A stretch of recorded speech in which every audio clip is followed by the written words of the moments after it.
le grand déluge a-t-il réellement eu lieu selon la Bible? L'arche de Noé est-elle un mythe ou une réalité? L'histoire de l'arche de Noé provient de l'Ancien Testament. Après que Dieu ait créé l'homme dans le livre de la Genèse, la terre était plongée dans la corruption et le péché.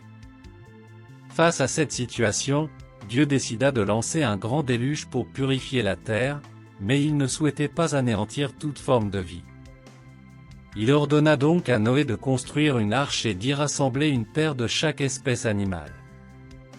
Noé travailla pendant 120 ans à la construction de l'arche.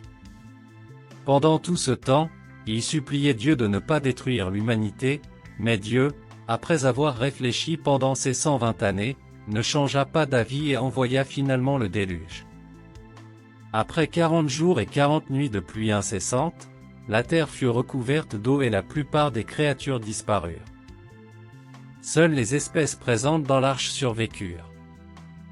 15 jours après, Noé envoya un pigeon, mais ce dernier revint rapidement, n'ayant trouvé aucun endroit où se poser. Noé, comprenant que le déluge n'était pas encore terminé, relâcha à nouveau le pigeon. Cette fois, il revint avec une branche d'olivier dans le bec, ce qui signifiait que la végétation commençait à se régénérer. Quelques jours plus tard, Noé lâcha le pigeon pour une troisième fois. Cette fois, le pigeon ne revint pas, et Noé conclut que le déluge était enfin terminé. L'arche finit par se poser sur le mont Ararat en Turquie.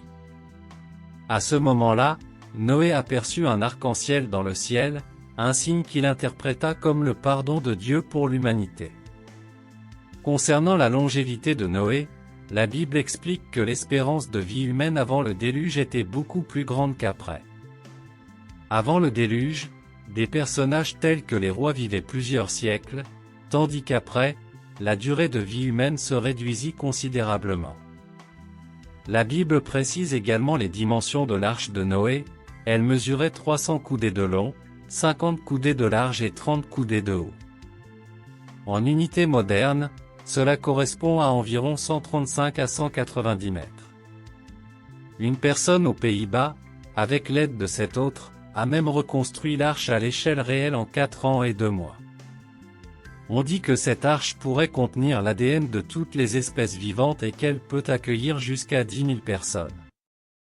Il existe aujourd'hui un arche de Noé moderne, en Norvège, dans les îles Svalbard, où sont stockées les graines de presque toutes les plantes du monde ainsi qu'une partie de l'ADN des animaux, afin de préserver la biodiversité en cas de catastrophe mondiale.